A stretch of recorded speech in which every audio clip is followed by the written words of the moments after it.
Gunung Arjuno memang kerap diselimuti berbagai kisah mistis dan menyimpan sejuta misteri di dalamnya. Gunung Arjuno masih satu kompleks dengan Gunung Welirang, sehingga kerap disebut Gunung Arjuno Welirang. Mitos pertama yang perlu untuk diketahui seputar gunung ini ialah kalau memang gunung ini tidak boleh didaki dengan jumlah yang ganjil.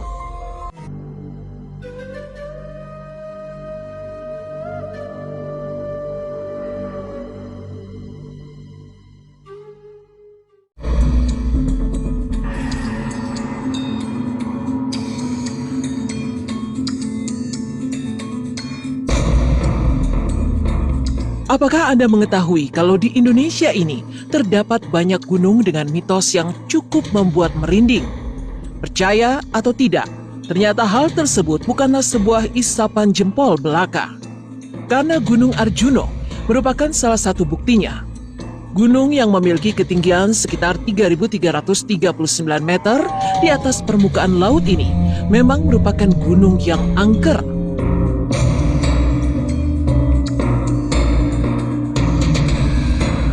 Angker menjadi sebuah kata yang bisa menggambarkan gunung ini.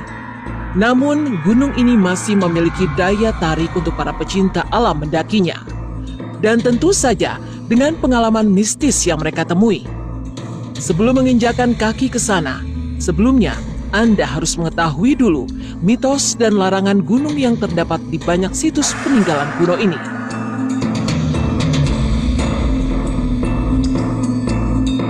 Gunung yang terletak di wilayah Kota Baru, Kabupaten Malang, dan Kabupaten Pasuruan, Jawa Timur ini memang sangat menggiurkan sekali jika bisa mencapai titik tertingginya.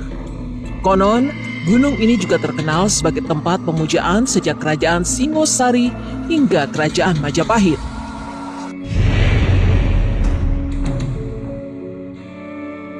Kondisi alamnya yang indah memang menjadi salah satu daya tariknya. Namun berbagai mitos dan cerita mistis dari para pendaki membuat gunung ini diberikan predikat angker. Apa sajakah mitos dan cerita mistis yang dialami para pendaki Gunung Arjuno? Kita simak ceritanya. Gunung Arjuno memang kerap diselimuti berbagai kisah mistis dan menyimpan sejuta misteri di dalamnya. Gunung Arjuno masih satu kompleks dengan Gunung Welirang, sehingga kerap disebut Gunung Arjuno Welirang. Mitos pertama yang perlu untuk diketahui seputar gunung ini ialah kalau memang gunung ini tidak boleh didaki dengan jumlah yang ganjil. Ini merupakan pantangan yang perlu diketahui serta dituruti, karena dipercaya oleh warga sekitar dan para pendaki, jika nekat untuk mendaki dalam jumlah yang ganjil, maka ada makhluk lain yang menggenapkan jumlah pendaki. Pernah suatu waktu ada kisah tentang pendaki yang nekat mendaki dengan jumlah yang ganjil. Pendaki hanya berjumlah 3 orang. Konon ceritanya dari awal pendakian hingga mereka sampai ke puncak, mereka selalu diganggu dengan berbagai rintangan yang tidak lazim. Mulai dari salah satu dari mereka yang merasa sangat lelah sehingga sering berhenti untuk istirahat, dan di antara mereka pun ada yang sempat mendengar gending Jawa. Sampai mereka bertiga merasa mendengar jejak langkah yang mengikuti mereka. Seolah-olah ada satu orang pendaki lagi ikut di rombongan mereka. Selain itu, konon ada juga mitos tentang ngunduh mantu. Ngunduh mantu dalam bahasa Indonesia bisa diartikan sebagai sebuah proses pernikahan. Namun di Gunung Arjuno berbeda artinya. Menurut warga sekitar, jika mendengar suara gamelan seperti yang ada dalam prosesi ngunduh mantu pada biasanya, maka para pendaki disarankan untuk berhenti sejenak dan tidak melanjutkan perjalanan. Konon, orang yang nekat mendaki usai mendengar suara gamelan Jawa biasanya akan tersesat atau bahkan hilang karena dipercaya diambil mantu oleh penunggu Arjuno Welirang. Alkisah, ada satu rombongan pendaki yang nekat melanggar. Ketika di tengah pendakian, mereka berhenti sejenak untuk beristirahat di salah satu pos pemberhentian. Waktu sudah menunjukkan pukul 6 sore, dan langit juga sudah mulai terlihat gelap. Tiba-tiba, Mereka mendengar sayup-sayup bunyi gamelan Jawa yang makin lama makin terdengar jelas. Mendengar hal yang tidak lazim tersebut, kemudian salah satu di antara mereka bergegas untuk melanjutkan perjalanan karena merasa takut. Akhirnya, mereka semua ikut melanjutkan perjalanan dan menghiraukan bunyi gamelan yang mereka dengar tadi. Menurut cerita, salah satu anggota rombongan pendaki tiba-tiba berjalan begitu cepat meninggalkan rombongan pendaki yang lain dan hilang ditelan kabut hutan. Konon hingga kini pendaki tersebut belum ditemukan dan tidak diketahui keberadaannya. Apapun jalur pendakiannya, setiap pendaki Gunung Arjuna pasti akan melewati alas Lali Jiwo sebelum akhirnya sampai ke puncak. Ini merupakan sebuah kawasan hutan cemara yang rimbun dan hijau yang konon penuh dengan misteri. Mitos yang berkembang seputar jalur ini ialah ketika melewatinya, para pendaki tidak boleh menyimpan niat buruk di dalam hati. Dipercaya jika para pendaki memiliki niat buruk atau berpikiran sombong, dapat tersesat di jalur ini dan mendapatkan gangguan dari penunggu. Sebut saja namanya Arif. Pendaki yang satu ini mengaku pernah dibuat tersesat oleh penunggu alas Lali Jiwo. Pada waktu itu ia mendaki dengan 3 orang temannya. Dari awal pendakian, ia selalu menjadi yang paling diandalkan dan memiliki stamina yang kuat dibandingkan anggota yang lain. Ketika sampai di alas Lali Jiwo, ada anggota yang kelelahan dan ingin beristirahat sejenak.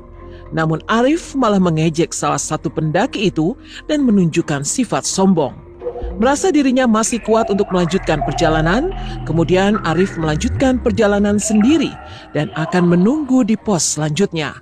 Sekitar 2 jam perjalanan pendakian ia lakukan, namun tidak kunjung tiba di pos selanjutnya.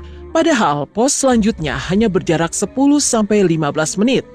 Merasa ada yang aneh, Arif mulai panik dan kebingungan.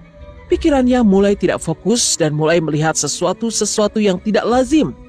Menurut cerita pendaki, Arif disesatkan oleh penunggu alas Lali Jiwo karena sudah bersikap sombong. Satu kawasan lagi yang menurut cerita masyarakat setempat dianggap gaib yaitu Pasar Setan. Bak sebuah pasar, banyak pendaki yang mengaku pernah mendengarkan berbagai suara misterius layaknya orang yang tengah bertransaksi di sebuah keramaian. Selain itu, berbagai cerita dari para pendaki juga pernah menyebutkan jika di antara mereka juga pernah secara tak sadar bertransaksi di sana.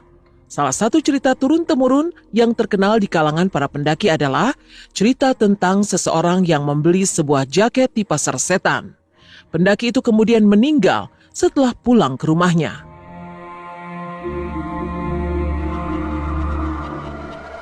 Ada lagi mitos dan larangan menggunakan baju berwarna merah jika ingin mendaki Gunung Arjuna. Berbagai kisah mistis bagi sang pelanggar pantangan-pantangan tersebut juga seringkali dirasakan dari diganggu berbagai makhluk halus selama pendakian, tersesat, dan lain sebagainya. Zaman kerajaan dahulu, tepatnya Majapahit dan Singosari, Gunung Arjuna menjadi tempat pemujaan dan pertapaan. Tidak heran, di sana banyak ditemui berbagai situs, arca dan peninggalan arkeologi yang juga dipercaya merupakan lokasi yang keramat bagi sebagian kalangan.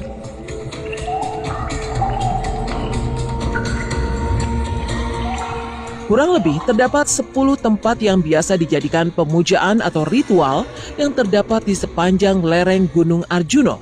Di antaranya adalah Goa Onto Bugo.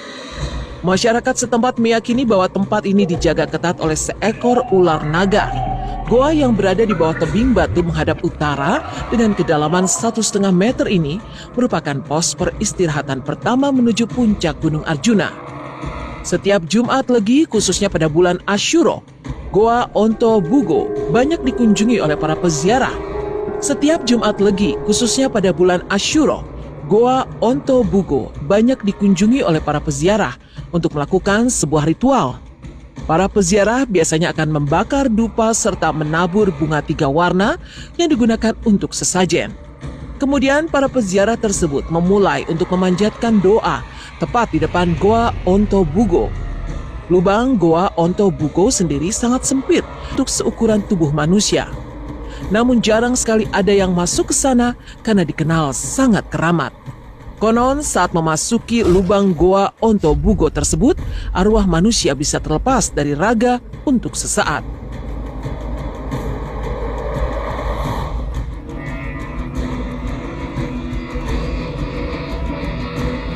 Lalu ada sebuah kompleks bernama Tampuono, sebuah kompleks yang biasa dijadikan tempat singgah bagi para pendaki. Tetapi di sana terdapat banyak makam-makam mistis yang bernama makam Eyang Abioso, Eyang Sekutrem, Goa Nogogini, Sendang Dewi Kunti, dan masih banyak lagi. Sendang Dewi Kunti ini adalah sebuah tempat pemandian yang sangat menyejukkan airnya, bening dan alami. Masyarakat meyakini sendang tersebut adalah sendang panguripan yang dapat menyegarkan jiwa dan raga. Biasanya juga digunakan pendaki untuk mencuci muka atau sekedar bersih-bersih.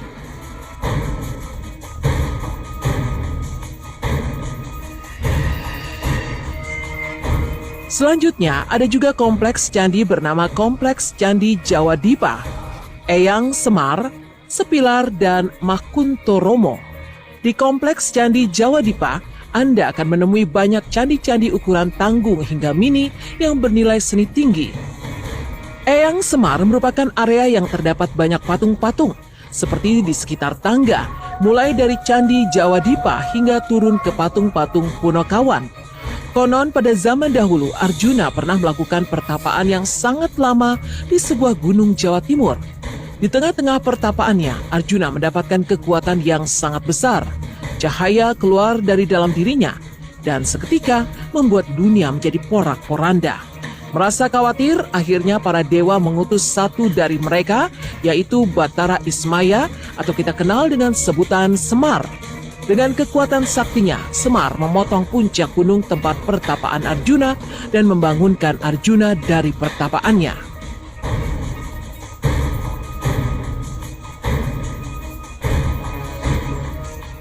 Di daerah sekeliling sepanjang penanjakan Eyang Semar, di sana ada hamparan ilalang-ilalang yang sangat luas dan indah. Namun konon, ilalang itu diyakini dalam dimensi mistis sebagai sawah makhluk astral daerah tersebut. Begitu mistiknya lokasi tersebut, sehingga di malam hari banyak anjing hutan melolong dan banyaknya harimau yang berkeliaran dalam jumlah yang banyak. Menurut cerita masyarakat setempat, pernah ada kejadian ada seorang pendaki yang usil menampar patung Eyang Semar. Kemudian hal yang tidak diinginkan terjadi. Keesokan harinya, orang tersebut meninggal dalam kondisi pipi seperti ditampar. Warga meyakini kejadian ini membuat penunggu di tempat itu sangat marah sampai harus memakan korban.